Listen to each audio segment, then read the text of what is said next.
Dan dengan mengucap Bismillahirrahmanirrahim, saya luncurkan Core Values ASN berakhlak dan Employer Branding ASN bangga melayani bangsa.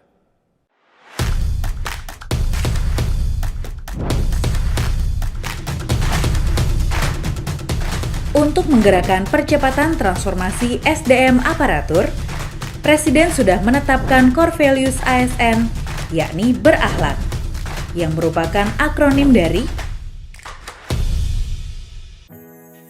Assalamualaikum warahmatullahi wabarakatuh. Perkenalkan, saya Mika Udini, peserta Latsar CPNS Angkatan 10 Golongan 3.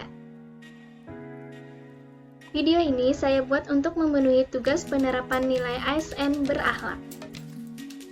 Saya akan memaparkan penerapan nilai ASN berakhlak pada unit kerja dan profesi saya. Saya sebagai penata laporan keuangan di BKPSDM Kabupaten Balangan. Sebelumnya, kita ketahui dulu apa itu definisi berakhlak. Definisi berakhlak yaitu berorientasi pelayanan, berkomitmen memberikan pelayanan prima demi kepuasan masyarakat, akuntabel, bertanggung jawab atas kepercayaan yang diberikan, kompeten, terus belajar dan mengembangkan kapabilitas, harmonis, saling peduli dan menghargai perbedaan, loyal, berdedikasi dan mengutamakan kepentingan bangsa dan negara, adaptif, terus berinovasi dan antusias dalam menggerakkan serta menghadapi perubahan, dan yang terakhir, kolaboratif, yaitu membangun kerjasama yang sinergis. Baik, setelah pembahasan mengenai definisi berakhlak, selanjutnya masuk pada implementasi berakhlak di unit kerja dan profesi saya. Yang pertama, berorientasi pelayanan.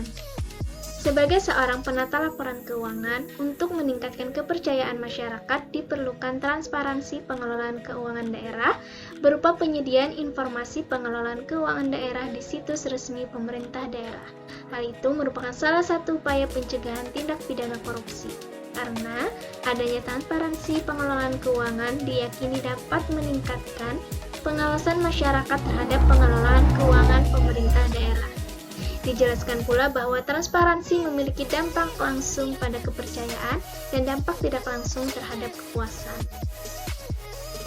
Selanjutnya, akuntabel. Laporan keuangan pemerintah memiliki manfaat sebagai media transparansi, media akuntabilitas publik, sarana informasi, serta sarana evaluasi kinerja.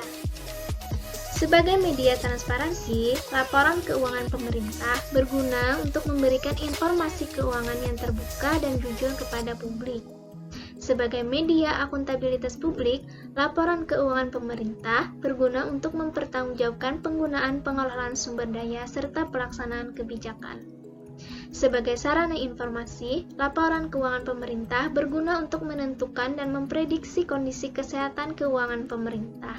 Dan yang terakhir, sebagai sarana evaluasi kinerja, laporan keuangan berguna untuk mengevaluasi penggunaan sumber daya ekonomi yang dikelola pemerintah untuk mencapai kinerja yang direncanakan.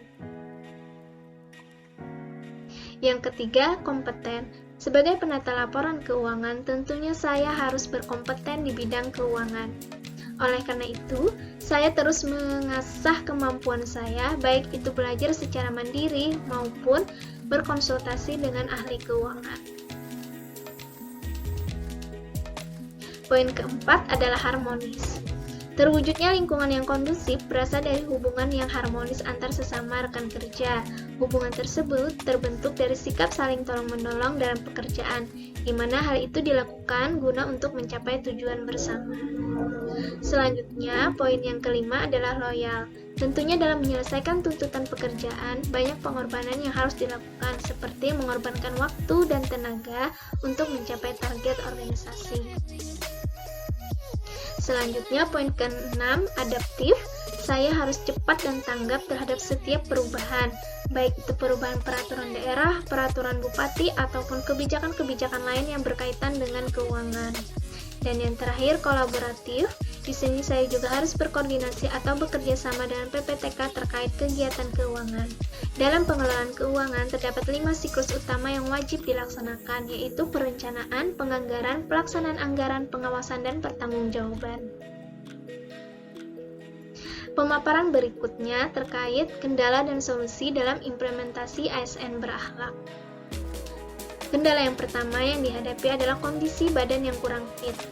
Seperti cepat lelah ataupun mengantuk tentunya akan mengganggu pekerjaan. Apalagi di masa pandemi saat ini kondisi badan kita naik turun sehingga membuat kita sulit untuk fokus. Untuk menghadapinya yaitu dengan menjaga kesehatan dengan mengkonsumsi makanan yang bergizi, mengkonsumsi vitamin dan juga berolahraga. Kendala yang kedua, menunda pekerjaan. Hal ini seringkali ditemui pada setiap orang dengan berbagai alasan. Dengan menunda pekerjaan, tentunya akan menumpuk banyak pekerjaan dan akhirnya terbengkalai. Solusi untuk menghadapinya yaitu dengan memanajemen waktu sebaik mungkin, membuat target atau rencana penyelesaian pekerjaan. Yang ketiga, pekerjaan yang menumpuk. Banyaknya pekerjaan yang harus diselesaikan bisa jadi membuat kita keteteran mengerjakannya. Nah, untuk menghadapinya dengan memilah pekerjaan berdasarkan tingkat urgensinya atau mengerjakan pekerjaan yang menjadi prioritas terlebih dahulu. Kemudian selanjutnya menganggap pekerjaan adalah beban. Hal itu akan membuat kita lebih banyak mengeluh sehingga untuk menghadapinya adalah dengan selalu bersyukur dan menyelesaikan pekerjaan tepat waktu. Dan yang terakhir, terbatasnya pengetahuan atau keahlian. Solusinya yaitu kita selalu mencari tahu informasi dan mengasah kemampuan.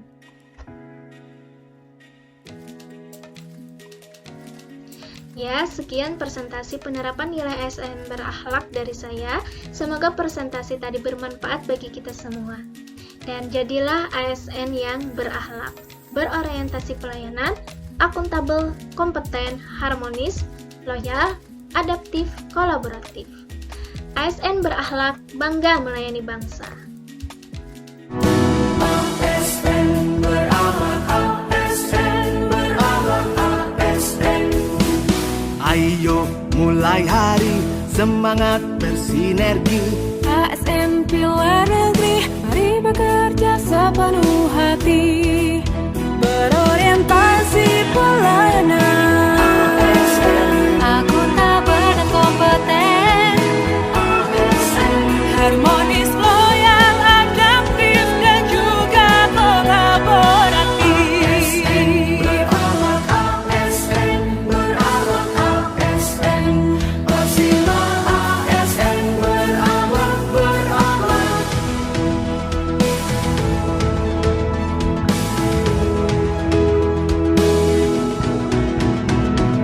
ASN berakhlak, ASN berakhlak, ASN. Ayo mulai hari, semangat bersinergi. ASN Pilar Negeri, mari bekerja sepenuh